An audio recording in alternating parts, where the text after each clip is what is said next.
Salut à tous, on se retrouve aujourd'hui pour parler du Paris Saint-Germain ce lundi 17 novembre et on commence tout d'abord avec la trêve internationale parce que quelques Parisiens ont joué ce week-end. On commence tout d'abord avec l'équipe de France qui joue en Azerbaïdjan. Donc côté français, bien sûr, pas mal de Parisiens ont joué à cette rencontre, donc une victoire, déjà une victoire 3 bien sûr de l'équipe de France qui finit invaincue ces matchs éliminatoires bien sûr pour la prochaine Coupe du Monde. Ils ont leur ticket bien sûr les Français. Donc une victoire pour l'équipe de France avec Lucas Chevalier qui a commencé titulaire. Lucas Hernandez également titulaire et Zaire Emery également titulaire. Donc sur le 11, l'équipe de France, 3 Parisiens ont commencé dans le 11 de départ. À noter que Bradley Barcola a commencé remplaçant. Mais il est rentré en cours de jeu, donc voilà. Magnifique trêve avec 2 matchs, 2 victoires bien sûr pour les Français. Et concernant Warren Zaire Emery en zone mixte à la fin du match, donc je me sens bien confiant. Je suis revenu en espoir pour ça. Depuis ça fonctionne bien, je me sens mieux mentalement. Il faut continuer comme ça pour revenir ici en équipe de France. Quand on est ici, il y a toujours de la concurrence, peu importe le poste. Je me prépare de la meilleure des manières pour venir. Il faut être bon en club, c'est ce que je veux faire. C'est vrai qu'il a été bon. J'ai en espoir lors du dernier rassemblement, il était bon lors des derniers matchs avec le PSG, c'est pour ça qu'il a été appelé, bien sûr, par Deschamps pour ces 2 matchs-là.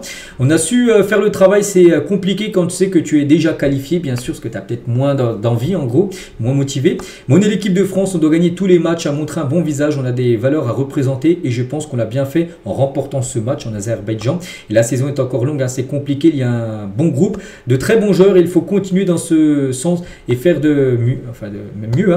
Il faut le faire en club maintenant, tous les joueurs rêve de gagner bien sûr la Coupe du Monde, certains l'ont fait dans ce groupe, ce sera un plaisir d'être là, d'aider l'équipe pour atteindre ce rêve. Voilà. En zone mixte, ce qu'il a pu dire Zaire Emery à la fin bien sûr de ce match. Donc pour lui, retour maintenant, même les autres joueurs, là, que ce soit Chevalier, Barcola, Zaire Emery et Hernandez, retour bien sûr à Paris pour préparer le prochain match. Toujours sur cette équipe de France, Lucas Chevalier, les gars, tiens, il était titulaire hier. Donc à 24 ans et 10 jours, il est devenu donc hier le plus jeune gardien à faire ses débuts en équipe de France depuis Stéphane Ruffier en août 2010. 23 ans et 10 mois, donc c'est-à-dire qu'il a commencé un match titulaire jeune, voilà, parce que le dernier, il fallait remonter à plus de 15 ans. Le gardien qui avait commencé en étant le plus jeune, bien sûr, du côté des Bleus. Mais en tout cas, Lucas Chevalier, il a pris un but face à l'Azerbaïdjan. Au bout de 3 minutes de jeu, c'est que Chevalier est devenu hier le gardien le plus rapide, encaissé son premier but depuis 1935. Voilà. Donc 3 minutes de jeu, il a déjà pris un but. Après, voilà, la défense aussi, elle a été totalement à la rue. Au tout début de match, ils ont mal commencé les Français. Et c'est que la frappe, on a l'impression qu'il peut quand même l'enlever. Elle est pratiquement milieu des buts. Et c'est passé. Voilà. Enfin, il y a eu but juste après. C'est que ça ne va pas le mettre non plus en confiance, qu'il a pratiquement rien à faire. Et sur la seule occasion, bien sûr, de l'équipe de l'Azerbaïdjan, il a pris but. Lucas Chevalier, on espère bien sûr qu'il soit meilleur avec Paris. On continue avec les autres joueurs du PSG en sélection. Tiens, l'Ukraine de Zarbani, après le 4-0 pris face à l'équipe de France au Parc des Princes il y a quelques jours. Mais le jeu contre l'Islande, c'est un match très important. C'était pour valider la 2e place. Si l'Islande gagnait, c'était 2e. Si l'Ukraine gagnait, c'était 2e. Et bien, c'est l'Ukraine de Zarbani qui s'est imposé. Ils finissent du coup 2e, synonyme de barrage. Et du coup, officiel, l'Ukraine passera par les barrages. Donc peut-être Zarbani pourrait disputer tout simplement cette future Coupe du Monde. On va parler maintenant du Portugal qui jouait hier contre l'Arménie. Il devait s'imposer. Les Portugais, pour valider leur ticket, ça a été festival de buts avec une victoire 9-1 et surtout des Parisiens buteurs. 2 ont marqué 4 buts. Donc 1 a marqué un but, Gonzalo Ramos, buteur 28 minutes de jeu. Et surtout, lui les gars, João Neves, triplé les gars, il joue milieu de terrain, il a mis le triplé, João Neves. Donc le Portugal sera de la fête. Avec cette victoire, le Portugal sera qualifié. Donc on verra également Nuno Mendes, on verra Vitinha, Gonzalo Ramos et João Neves. La Coupe du Monde, s'ils sont appelés, s'il n'y a pas de pépin physique pour eux, on n'espère pas. Donc ils seront bien là-bas aux États-Unis pour jouer cette Coupe du Monde. Et comme j'ai dit, Ramos un but et Neves triplé. Les gars, Neves, milieu de terrain, il met le triplé. Voilà, encore une masterclass de João Neves. Donc son 2e triplé cette saison. Je le répète encore, il joue milieu de terrain, 2 triplés. Il y a beaucoup d'attaquants qui n'ont même pas mis un doublé rien que cette saison, que ce soit en Ligue 1 même en Europe. Lui, il a marqué 2 triplés. Un contre Toulouse où il y avait même 2 retours acrobatiques. Et le triplé hier contre l'Arménie. Magnifique coup franc direct, les gars. C'est vrai que du côté du PSG, on se dit, tiens, qui doit tirer? En tout cas, hier, il a tiré le coup franc. Je sais pas, peut-être à 25 mètres là, en plein dans l'axe, mais voilà, barre rentrante, magnifique but de João Neves, regardez, donc triplé contre l'Arménie. Bon, l'Irlande Portugal avait joué, ça a été compliqué, défaite 2-0.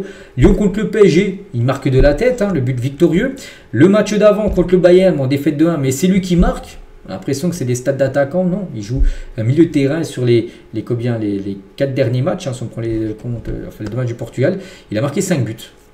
Quel joueur, quand même, ce João Neves, qui a été acheté 60 millions d'euros. Je pense que maintenant, il vaut facilement le double. Et João Neves, nous avons fait un excellent match et les buts sont le fruit, bien sûr, de notre construction. Nous avons eu plusieurs matchs où nous aurions pu marquer autant de buts, mais nous ne l'avons pas fait. C'est la conséquence de notre travail à l'entraînement et de ce que nous avons appliqué pendant ce match.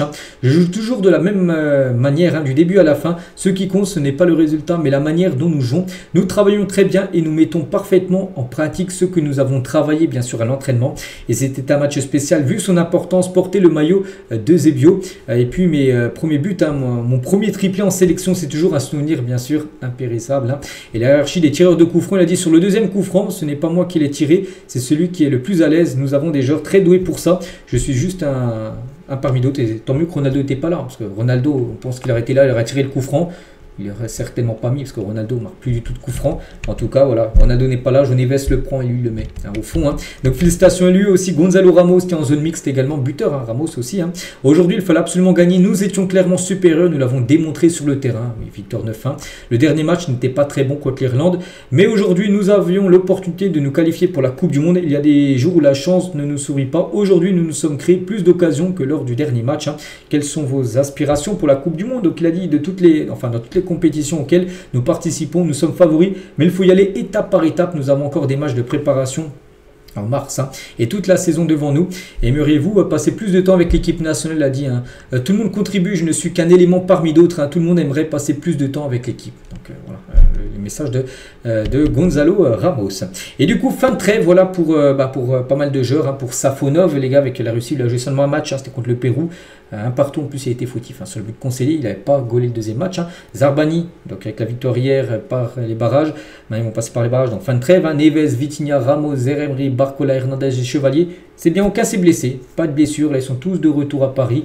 Ils reprendront l'entraînement soit aujourd'hui soit demain. Je n'ai pas encore la date quand le PSG reprendra l'entraînement. Concernant d'autres joueurs où il reste encore des matchs à jouer, mais en tout cas ils en ont joué un. Par exemple le Brésil de Marquinhos, il jouait, c'était samedi à 17 h, un match amical contre le Sénégal, victoire 2-0. Donc c'était Marquinhos face à Mbaye. Mbaye, le jeune attaquant parisien, joue du côté du Sénégal et c'est l'équipe de Marquinhos qui s'est imposée 2-0. Tiens, pour parler de Mbaye, les gars, sa première en gros, ses premières minutes, il a joué 20 minutes en fin de match du côté de sa sélection. Le jeune parisien, il n'a pas été buteur ni passeur D parce que voilà, son équipe de toute façon n'a pas marqué le moindre but face au Brésil de Marquinhos. Marquinhos qui a été le capitaine. Tiens, une photo des deux parisiens Marquinhos en train de check, on va dire. Ibrahim Mbaye. Donc pour Marquinhos, reste un match. Ça sera demain mardi, ça sera à Lille. Voilà, parce qu'oubliez pas qu'ils ont joué deux matchs en Europe. C'était le premier à Londres et le deuxième à Lille. Ce sera contre la Tunisie. Voilà pour Marquinhos. Puis après, il aura un court trajet pour revenir à Paris pour reprendre, bien sûr, l'entraînement. Concernant l'Espagne de Fabien Ruiz, il jouait samedi contre la Géorgie, victoire 4-0, bien sûr, de l'Espagne. Donc parfait, ils sont quasiment qualifiés. Les Espagnols, demain, même s'ils perdent 5-0, ils seront qualifiés face à la Turquie. Il faut qu'ils perdent avec 6 buts d'écart. Même 6-0, ils seront qualifiés. C'est la meilleure défense de but. Il faut qu'ils perdent même 7-0 face aux Turcs pour être éliminés. Enfin, pas être premier pour jouer à la Coupe du Monde, enfin finir premier. Donc voilà, l'Espagne, Fabien Ruiz aura son ticket demain, bien sûr. Et concernant la Géorgie, donc Kvaratskhelia, qui ont perdu 4-0, voilà, Kvaratskhelia ne jouera pas la Coupe du Monde, il regardera plutôt la Coupe du Monde à la télé. C'est sûr maintenant et certain.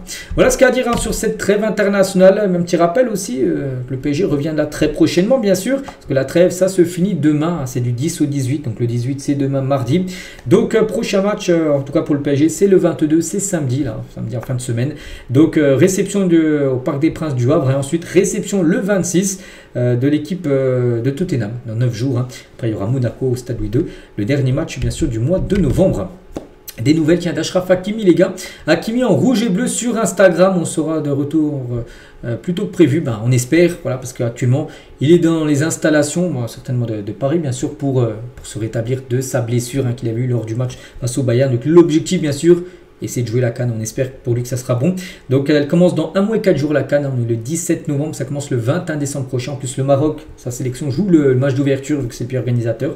On espère qu'il soit là, bien sûr Hakimi, donc en tout cas voilà des photos de son rétablissement. Et en parlant d'Hakimi, on a pu voir les gars qui figurent parmi les 3 finalistes pour la récompense du joueur africain de l'année, le Ballon d'Or africain. De base il y avait 10 joueurs qui pourraient prétendre à le gagner et en gros ça a été réduit à 3 joueurs, les 3 finalistes. Et il y a Hakimi dedans et pour moi Hakimi est le grand favori pour remporter de toute façon ce prix, même quand il y avait les 10. Je parlais d'Hakimi, vu la saison qu'il fait, c'est lui qui doit remporter le Ballon d'Or africain.